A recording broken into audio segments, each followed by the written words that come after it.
नमस्कार, अटेंशन में आपका स्वागत है और मैं हूं आपके साथ मनोज वर्मा।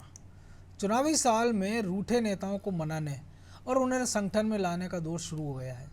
जातिगत समीकरण को देखते हुए सबसे पहले नई शराब नीति घोषित करके पूर्व मुख्यमंत्री उमा भारती को मनाया गया।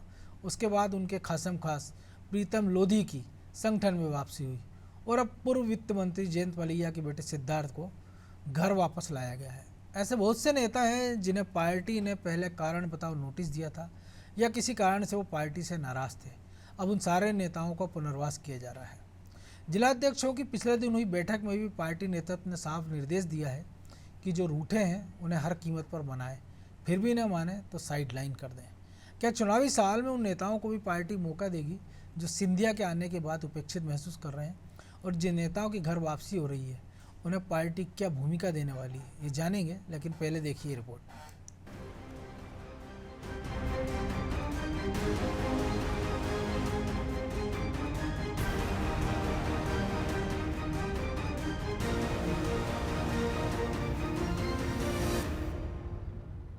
भारतीय जनता पार्टी चुनाव से पहले रूठे हुए नेताओं को मनाने की कवायद शुरू कर चुकी है। जिन नेताओं को पार्टी से निष्कासित किया गया था, उनकी अब घर वापसी की जा रही है। गुरुवार को जिला अध्यक्षों की बैठक से पहले पूर्व वित्त मंत्री जयंत मलैया के सुपुत्र सिद्धार्थ मलैया की भाजपा में वापसी कराई गई। इस अवसर पर मुख्यमंत्री शिवराज सिंह चौहान, बीजेपी प्रदेश अध्यक्ष विष्णुदत्त शर्मा मौजूद थे। इससे पहले उमा भारती के खासम खास प्रीतम लोधी की भी घर वापसी हो चुकी है। सिद्धार्थ की वापसी के साथ ही अब ये कयास भी लगाए जा रहे हैं कि जो दूसरे नेता साइडलाइन किए गए हैं या फिर नाराज हैं, क्या उन्हें भी मना लिया जाएगा। भाजपा प्रवक्ता नरेंद्र सलूजा ने भी सिद्धार्थ मलैया की घर वापसी को सुबह का भूला शाम को वापस लौटने जैसा बताया। कहना गलत है कि भाजपा में कोई असंतुष्ट है, भाजपा में सब संतुष्ट है। और सिद्धार्थ मलैया किस पार्टी के थे, उनकी घर वापसी हुई। उनकी विचारधारा भाजपा, उनका परिवार पूरा भाजपा से जुड़ा हुआ, वर्षों भाजपा का काम किया है। तो चूंकि सुबह का भूला यदि शाम को घर लौट आता तो उसे भूला नहीं कहते, तो घर वापसी हुई है। उनको असंतुष्ट कहना या पार्टी विरोधी कहना गलत होगा। वो तो पार्टी के ही थे। क्षणिक नाराजगी एक परिवार में, जिस प्रकार से परिवार के अंदर बहुत बड़ा परिवार हो तो बर्तन बचते हैं, जिस प्रकार की कहावत कही जाती है, वैसी कुछ परिवार में क्षणिक नाराजगी होती है। तो परिवार में वापस लौटा है, परिवार की विचारधारा में विश्वास किया है, परिवार के विचारों में उन्होंने विश्वास किया और उन्होंने कहा कि पार्टी की रीति नीति से जुड़कर मैंने शुरू भी काम किया है, अभी भी काम करूंगा और सदैव पार्टी के प्रति समर्पित रहा हूं और रहूंगा। कांग्रेस मीडिया विभाग के अध्यक्ष के मिश्रा का कहना है कि भारतीय जनता पार्टी में परिवारवाद हावी हो रहा है। सिद्धार्थ मलैया जी के सामने भारतीय जनता पार्टी ने आत्मसमर्पण किया है, क्योंकि उन्होंने पिछले उपचुनाव में भारतीय जनता पार्टी को दमोह में उसकी हैसियत दिखा दी थी।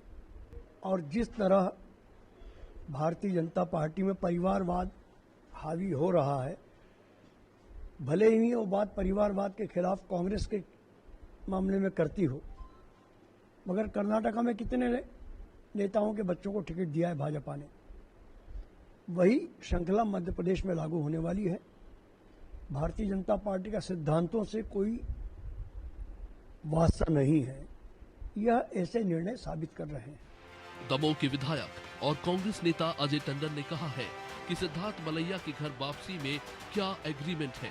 ये सवाल आमतौर पर पूछे जा रहे हैं, क्योंकि जिस भी बड़े नेता की पार्टी में वापसी होती है उससे कुछ न कुछ कमिटमेंट किया जाता है। ऐसे में भाजपा रूठे नेताओं को मनाने के लिए और बड़े नेताओं को जिम्मेदारी देने के लिए क्या पेशकश कर रही है, ये जानना दिलचस्प है। ब्यूरो रिपोर्ट, अनाजी टीवी।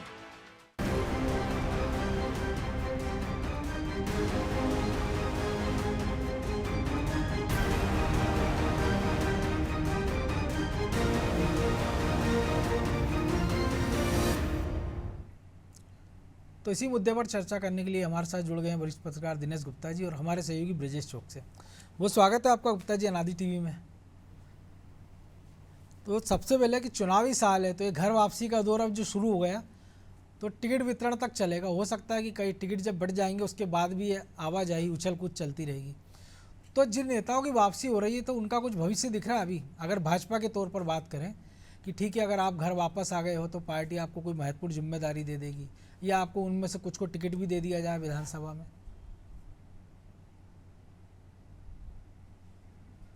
आप क्या अनम्यूट कर लीजिए, आपकी म्यूट हो गया आवाज़ आपकी।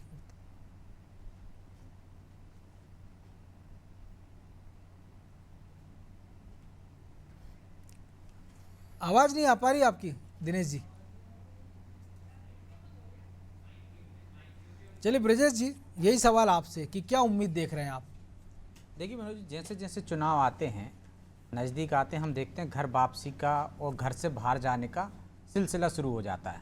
चाहे वो बीजेपी में देख रहे हैं हम कि सिद्धार्थ मलैया आए, प्रीतम लोधी आए, जो कांग्रेस कह रही है कि परिवारवाद हावी हो रहा है। आना जाना देखिए दोनों ही दलों में लगा रहता है। परिवारवाद हावी हो रहा है क्योंकि ये तो कांग्रेस को कहना ही नहीं चाहिए कि परिवारवाद हावी हो रहा है। दूसरी बात जो आपने कहा, जो सवाल उठाया है, निश्चित तौर पर कोई वापस आता है तो वो तमाम बातें होती होंगी, उन शर्तों के साथ आता है। एक व्यक्ति जो जनाधार वाला होता है, जिसने अपनी ताकत दिखा दी, वो शर्तों के साथ आता है, और एक इसलिए आ जाता है कि राजनीति में उसको लग रहा है कि भविष्य पार्टी में किसका है। हो सकता है कि उसको आश्वासन दे दिया जाता है कि भाई आप आ जाओगे तो आपका ख्याल रखा जाएगा, लेकिन जो ताकत दिखा चुका होता है, जिससे पार्टी को लगता है कि इससे नुकसान हो जाएगा, उससे बाकायदा शर्तों के साथ वापसी होती है। और निश्चित तौर पर या टिकट देने का वादा हुआ हो या किसी और दूसरे तरीके से ऑब्लाइज करने का वादा किया हो, तो ये वादे होते हैं पार्टी में, जो बंद कमरे में होते हैं। जो लोग वादा करते हैं वो सक्षम लोग होते हैं। और हमने देखा किस तरह से बीजेपी ने एक अभियान चला रखा है, बाकायदा कह रखा है कि जो नाराज़ हैं उनको मनाइए और जो नहीं मान रहे हैं उनको छोड़िए। ये कहने की बात अलग है, लेकिन जयंत मलैया के बेटे इसलिए आए हैं मनोज जी, क्योंकि वो अपनी क्षमता, अपनी सक्रियता के बदौलत पार्टी को बता चुके हैं कि मैं कमज़ोर नहीं हूँ दमों में, चाहे वो नगरीय चुनाव हो, चाहे वो विधानसभा के चुनाव हो। तो आप देखिए कि जो सीट बीजेपी जयंत मलैया के बिना जीतना चाह रही थी, राहुल लोधी को टिकट देकर, उसका हश्र क्या हुआ। तो आपने जो गलतियां की उससे बीजेपी सबक ले रही कि 2018 में वो सत्ता से क्यों बाहर हो गई थी।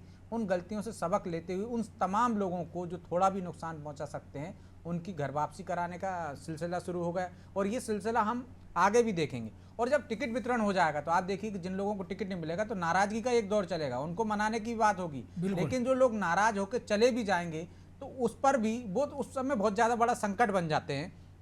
जिस तरह हमने देखा कुशमारिया जी चुनाव लड़े, भले ही वो कम वोट ले गए, लेकिन 2 सीटों पर उन्होंने नुकसान पहुंचा दिया था।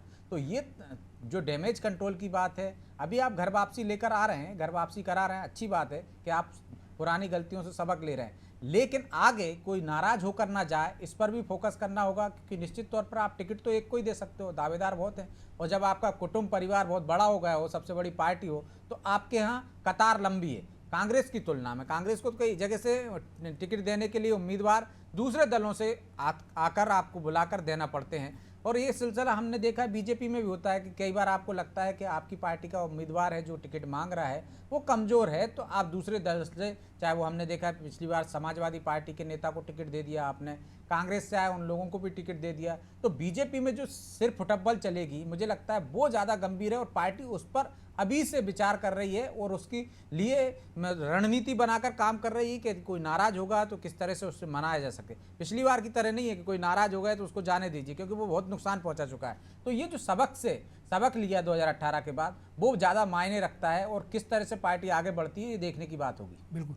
तो दिनेश जी, ताकत हमने देखा प्रीतम लोधी ने दिखाई, निष्कासित होने के बाद ब्राह्मणों के खिलाफ मोर्चा खोल दिया, ओबीसी संगठन के साथ चले गए। उमा भारती की खबरें भी आने लगी, उन्होंने कह दिया कि लोधी वोट मेरे भरोसे ना रहें, मेरे कहने पर वोट ना करें।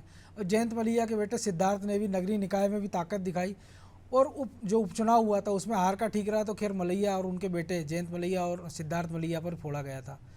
अब जब इनकी वापसी हो रही है तो कुछ ना कुछ कमिटमेंट पार्टी ने किया होगा, जो नए लोग जो आते जाएंगे। और तो जो लोग जिनको पार्टी तोड़ कर लाई थी पिछली बार कि राहुल लोधी को लाएं, तो एक खतरा, ये खबरें आने लगी कि वो बसपा की गोद में जाने वाले हैं। तो कहीं ऐसा ना हो कि पार्टी को नुकसान की जगह, फायदे की जगह नुकसान होने लग जाए, या एक नया फ्रंट खुल जाए पार्टी में। बिल्कुल मनोज जी, ये जो आशंका है इसका डर भारतीय जनता पार्टी को भी कि वो जाए कहाँ। मतलब आप असंतुष्ट जिनको अपने आप दल में शामिल किया उनके साथ जाए, या जो लोग दल छोड़ के चले गए उनको फिर से गले लगाए। अब आप जब गले लगा रहे हैं तो एक जो आपके साथ आए थे, अपना पुराना दल छोड़ के आए थे, उनके अंदर स्वाभाविक है एक असुरक्षा का भाव आएगा, नाराजगी होगी। और वो चुनाव के समय निश्चित तौर पर कुछ ना कुछ तो आप हर किसी को तो टिकट देनी चाहिए, टिकट देना एक। तो जो बाकी लोग बीमार हैं उनका तो क्या करेंगे, वो तो या तो छोड़ के जाएंगे या फिर जो है सैबोटाज होगा, घर में बैठ के आप काम करेंगे जो हमेशा रहता है। देखिए यहाँ एक बड़ी इंटरेस्टिंग चीज ये है मनोज जी, कि जो हम देखते हैं ना कि सत्ता बहुत ताकत पर होती है, लेकिन हम यहाँ सत्ता को कमजोर होते हुए देख रहे हैं कि सत्ता कमजोर है, घुटनों पर बैठी हुई है, और जो लोग छोड़ के चले गए आप उनसे वो आग्रह कर रही है आप आ जाइए। तो इससे देखिए कि उनको कहीं ना कहीं 2018 का जो डर है, 2018 के जो चुनाव परिणाम थे उससे बहुत भयभीत है वो। उनको लग रहा है कि यदि जैसे 18 में सरकार चली गई, 20 में मिल गई, जरूरी नहीं है कि जो अब यदि 23 में यदि सरकार जाए और वो फिर 25 में मिल जाए, क्योंकि बार बार तो ये चीज होती नहीं है ना। बिल्कुल। तो इसलिए जो भी दुरुस्त उनको करना है, जो भी गलतियां सुधारना है या गलतियां फिर से नहीं करना है, तो इसी का मौका है। और आज भी देखिए आपने यदि सिद्धार्थ मलैया को लिया है तो वहां सियासी समीकरण बदलेंगे। और जब जैसे प्रीतम ज्योति का जिक्र किया, वो एक अलग तरह का मामला था, उसको पार्टी को हैंडल करना कोई मुश्किल काम नहीं है, वो तो कर लेंगे। लेकिन आप जो पहले से दल बदल करके आए हैं काफी संख्या में लोग, आप देखिए ना कि 230 विधानसभा सीटों में से कम 50 सीट ऐसी हैं जहां आपके पास नए दावेदार जो दूसरे दलों से आए और बड़े मजबूत दावेदार भी हैं वो, मजबूत दावेदार, और यदि वो उनकी अपेक्षा आपने पूरी नहीं की तो उनका किसी भी तरफ जा सकते हैं। कोई भी देखिए अपना राजनीतिक भविष्य दांव पर नहीं लगाना चाहता, खासकर वो लोग जो कांग्रेस पार्टी से आए। आप देखिए भारतीय जनता पार्टी संगठन की रीति नीति में ढला हुआ आदमी तो एक बार मन महसूस के रह जाता है कि ठीक है, इस बार कह दिया, इस बार शर्मा जी ने कह दिया, पिछली बार त्रिपाठी जी ने कह दिया था, अगली बार फिर ये कोई ना कोई कह देगा, तो वो संगठन के उस पर चल जाता है। लेकिन जो स्वयं नेता है जिसने अपनी खुद की फॉलोइंग तैयार की है, वो ज्यादा दिन इंतजार नहीं करता। उसे लगेगा कि उसे दूसरी पार्टी टिकट दे रही है तो हो सकता है कि वो वहां चली जाए। ये कैलकुलेट तो भारतीय जनता पार्टी भी कर रही हो। जब हम इस पर चर्चा कर रहे हैं तो उन्होंने भी ऐसे लोग आइडेंटिफाई किए होंगे जो दावेदार, तो उनको कैसे मना रहे हैं, उनको कैसे मैनेज करेंगे, बहुत सारी चीजें हैं जो पार्टी के लिए बड़ी चुनौती। इसलिए आप देखिए ना कि लगातार बैठक होती है, हर हफ्ते कोई बड़ी बैठक होती है जिसमें कोई नई रणनीति तय होती है, नए लोगों को उनको लिया जाता है, नया कार्यक्रम दिया जाता है, नई तरह की नसीहत पार्टी के कार्यकर्ताओं को दी जाती है। बदहवास चेहरे जो है, आप बैठक के बाद जो बाहर निकलते हैं, आप उनके चेहरों को देखिए, बॉडी लैंग्वेज जिसको कहते हैं, हाँ, वो आत्मविश्वास नहीं दिखता उस बैठक के बाद कि वो उनको लग रहा है कि सब कुछ ठीक ठाक है, बड़ी बड़ी योजनाएं हैं। हम देख रहे हैं जगह जगह ऐसे जो कांग्रेस की जो विधानसभा सीटें उनमें हम देख रहे हैं कथाएं भी बहुत सारी चल रही हैं। तो कई मल्टी कॉर्नर कोशिश कर रही है पार्टी, ऐसी कोई चीज नहीं छोड़ना चाहती। असंतुष्ट हो, संतुष्ट हो, कोई भी हो, वो तो इस वक्त 29 की सरकार दिख रही है और उसके लिए वो किसी भी कॉम्प्रोमाइज के लिए तैयार है। बिल्कुल। तो ब्रजेश जी, चुनावी साल तो ही, इसके साथ ही हम देख रहे हैं जो 2 उदाहरण हैं कि जो आपको नुकसान पहुंचा सकता है तो आप उसकी सुनवाई करेंगे, तो जो बाकी नाराज नेता उनके लिए भी आपने एक विकल्प दे दिया है कि अगर आप ताकत दिखा सकते हैं या पार्टी को नुकसान पहुंचाने की हैसियत में तो पार्टी का नेता चुनावी साल में आपकी सुनेगा भी, आपके पुनर्वास पर भी विचार करेगा, हो सकता है उनमें से कुछ को टिकट भी मिल दिया जाए। तो ये जो आशंका है ये एक नए विवाद को जन्म दे सकती है, एक नए जो संघर्ष है, सियासी संघर्ष, उसको जन्म दे सकती है कि जब एक कद्दावर नेता वापस आएगा और दूसरी पार्टी का जब आप पहले से लाए हुए हो, जो चुनाव जीत भी चुका है या हार भी चुका है या मंत्री बन चुका है या उसका परफॉर्मेंस ठीक नहीं है, तो आशंका उसका टिकट काट दें, तो एक फ्रंट उसके पास भी होगा खुलने के लिए और एक जो नाराज है उनके पास भी। तो इससे पार्टियां कैसे निपटेंगी? निश्चित तौर पर हम हर चुनाव में देखते हैं कि बागी हो जाते हैं लोग, बगावत करते हैं, भीतर घात करते हैं। किस लिए करते हैं? कि उनकी ताकत पता चल जाए कि भाई इनको आपने टिकट नहीं दिया या ये आपके साथ नहीं आए, नाराज हो गए हैं, तो आपको चुनाव में आपकी उम्मीदों पर पानी फेर दिया, आपको चुनाव हरा दिया। तो आप देखिए अगली बार उसकी पूछ परख हो जाती है। यदि कोई निर्दलीय लड़ जाता है, लगता है कि व्यक्तिगत आधार पर बड़ी संख्या में वोट ले गया, उसका जनाधार है, एक तरह से ताकत कैसे देखी जाती है? चुनाव में ही ताकत देखी जाती है। वैसे आप किसी की ताकत को नज़रअंदाज कर देते हो। तो आप देखिए बसपा से जो तीसरे पायदान पर आ जाते हैं उन नेताओं को क्यों लाया जाता है कि भाई आप आ जाइए पार्टी में, हम आपका सम्मान रखें, क्योंकि उनके जो व्यक्तिगत वोट हैं और दूसरे दल से जो निर्दलीय खड़े होते हैं उन व्यक्तिगत वोटों के आधार पर जीत भी जाते हैं। हमने नगरीय निकाय चुनाव में देखा कि आम आदमी पार्टी कैसे महापौर का पद ले गई है, वो एक ताकत देखी ना उन्होंने। तो ये ताकत राजनीतिक दल भी देखते हैं, वो चाहे इस आधार पर देखें कि जातिगत वोट बैंक इनका कितना है, सामाजिक इनका कितना सरोकार है, कि समाज में इनकी पैंठ कितनी है, कि लोग इनको समर्थन करते हैं। तो ये सर्वे में भी देखा जाता है और राजनीतिक दल भी देखते हैं। इसलिए बगावत ज़्यादा होने लगी, क्योंकि अब विचारधारा नहीं बची। मनोज जी, जो दिनेश जी कह रहे थे ना कि राजनीतिक भविष्य को कोई दाव पर नहीं लगाना चाहता है, वो ये नहीं इंतजार करना चाहता है कि पार्टी ने कह दिया है कि इस बार मौका नहीं दिया तो 5 साल इंतजार करे। वो घर बैठा नहीं रहना चाहता। वो देखता है जैसे ही आपने टिकट काटा वो दूसरे का दरवाजा खटखटाने लगता है, और जिसको आशंका होती है वो पहले से संबंध बनाने लगता है, संपर्क बनाने लगता है कि यदि मुझे टिकट कटा मेरा तो मैं आपके पाले में आ जाऊंगा। तो ये चर्चाएं होती हैं राजनीति में। अब मुझे नहीं लगता किसी की कोई ये विचारधारा हो कि वो बीजेपी से है तो दूसरे दल में नहीं जा सकता। वो संख्या धीरे धीरे घटती जा रही है क्योंकि वो वैसा संगठन नहीं बचा। जैसे ही आपके यहाँ अचानक लोग आते हैं, आपकी उनकी पूछ परख बढ़ जाती है, तो जो आपका खाटी कार्यकर्ता है वो निराशा में चला जाता है, हताश हो जाता है कि मेहनत मैंने की है, अब मलाई कोई और आकर खाएगा तो निश्चित तौर पर वो भी दूसरा दरवाजा खटखटाएगा। तो ये जो होगा आप देखिएगा इस बार ज़्यादा होने वाला है। उसकी वजह है कि बीजेपी कोई भी फ्रंट पर कमज़ोर नहीं रहना चाहती। वो किसी भी तरह पे कोई भी ऐसा कोना नहीं छोड़ना चाहती जिससे उसको नुकसान हो सके। और कांग्रेस पहली बार ताकत लगा रही है, वो लगातार मेहनत कर रही है। और 2018 में जो परिणाम आए थे उसके बाद जिस तरह से सक्रियता बढ़ी है कमलनाथ जी की, जिस तरह से संगठन को कसने की कोशिश की जा रही है, जिस तरह से दौरे किए जा रहे हैं दिग्विजय सिंह के, कमलनाथ के हो रहे हैं, तो आप देखिए कि बीजेपी जब उसको लग रहा है कि 2018 में बिना मेहनत के, कम मेहनत के कांग्रेस सत्ता में आ गई थी, तो वो लगातार मेहनत कर रही है। कमलनाथ जी मध्य प्रदेश नहीं छोड़ रहे हैं, दिग्विजय सिंह सक्रिय हैं, तो ज़्यादा नुकसान पहुंचा सकती है। और नाराजगी जो सरकार के प्रति, इसलिए जो कह रहे थे ना दिनेश जी कि चेहरे की हवाइयाँ उड़ी रहती हैं जैसे वो बैठक से आते हैं, तो वो कोई भी कसर नहीं छोड़ना चाहते। ये सबसे बड़ी बात है। अब ये देखना होगा कि इतनी तमाम मेहनत के बावजूद भी वो क्या कमाल दिखा पाते हैं, नाराजगी साध पाते हैं, जो लोग नाराज होकर बैठे हों घर पे उनको मना पाते हैं, और जो ये युवा पीढ़ी और जो अनुभवी पीढ़ी में जो एक टकराव चल रहा है, जो मनमुटाव चल रहा है, उसको दूर कर पाते हैं कि नहीं कर पाते हैं। तो हमने देखा दिनेश जी कि उपचुनाव में भी कि सतीश सिकरवार हो या बाद में महापौर के चुनाव में शोभा सिकरवार उनकी पत्नी, कांग्रेस ने उनको टिकट दिए, महापौर भी बने, विधायक भी। हालांकि सज्जन सिंह वर्मा कह रहे हैं कि जो कांग्रेस को धोखा देकर जो लोग गए थे भाजपा में वो लौटेंगे, तो हम तो उनको लेंगे नहीं, और लेंगे तो टिकट नहीं देंगे। लेकिन जो मौजूदा परिस्थितियाँ अगर बनती हैं कि जो नाराज़ लोगों को पार्टी मना रही है, तो ऐसे में आशंका ये भी है कि जो वापस आए थे कांग्रेस से वो बीजेपी छोड़कर फिर कांग्रेस में जा सकते हैं।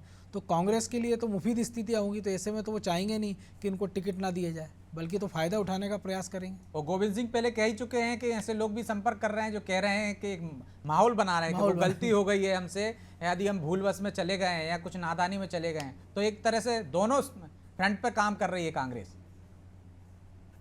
कांग्रेस की जो है अति विश्वास या कांग्रेस की प्रसन्नता का कारण यही तो है, वो ये देख रही है कि जो उनके यहाँ होता था अब वो भारतीय जनता पार्टी के भीतर हो।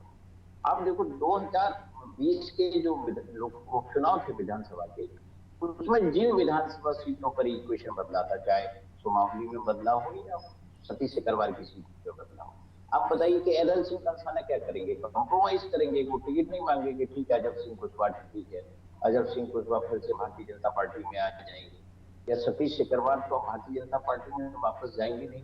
जयवंत सिंह पवैया है, तमाम सारे बड़े नेता हैं, तमाम सारे लोग हैं, तो वो क्या करेंगे?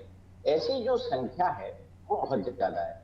आप देखेंगे कि अनुसूचित जाति के भी बहुत सारे लोग हैं जो भारतीय जनता पार्टी में आ गए, लेकिन सीट वो कांग्रेस को चली गई, वो भूतपूर्व होगा 2 साल में, 1.5 साल में। तो वो तो चाहते हैं ना कि एक भले उपचुनाव में हार गए थे, आम चुनाव में उनको टिकट दिया जाए, लेकिन पार्टी के भीतर ये भी है कि साहब जब ये उपचुनाव में हार गए थे, ये अपना वोट बैंक साथ नहीं ला पाए, तो इन्हें क्यों दिया जाए? तो आगे जो एक बार विधायक चुन लिया गया वो दोबारा ना चुना जाए या उसका टिकट काट दिया जाए, मुझे लगता है कि बहुत ऐसे कम लोग होते हैं जो इस सच को स्वीकार कर लें कि उनका वक्त चला गया। तो भारतीय जनता पार्टी है बड़ी समस्या में इस वक्त है कि वो जो है इधर जाएगी कुआ उधर जाएगी खाई की स्थिति में है। इसलिए आप देख रहे बड़े बड़े बहुत सारे लोग लगे हुए हैं, हर स्तर पर जा रहे हैं। जहाँ लगता है अभी मुरलीधर राव यदि वहां दमोह गए तो उनको लगने लगा कि सिद्धार्थ मलैया के बिना नहीं चलेगा, तो उन्होंने आते ही सबसे पहले सिद्धार्थ मलैया को अपने यहाँ शामिल करा लिए थे। ऐसे जहां जहां जाएंगे, लेकिन जो छोड़ने का सिलसिला, जो क्राइसिस का पीरियड अभी नहीं आया, क्राइसिस का पीरियड आएगा सितंबर अक्टूबर में, बिल्कुल सर्वे के बाद चुनाव सर्वे आएंगे कि ये कमजोर है, इसका टिकट कट सकता है, तो उस वक्त जो भगदड़ मचेगी, उस वक्त ये पता लगेगा कि भारतीय जनता पार्टी के जितने धुरंधर नेता हैं इनकी मैनेजमेंट कैपेसिटी क्या है, क्राइसिस मैनेजमेंट वो कैसे करते हैं। क्योंकि अभी तक जो भी आप देखिए 2003 का चुनाव था वो एंटी दिग्विजय सिंह चुनाव था, और जो है कांधी पर वो चुनाव सभा था। 2018 का हमने देखा कि पचौरी जी के साथ कांग्रेस पार्टी के भीतर क्या हुआ, उस तरह क्या स्थितियां बनी थी।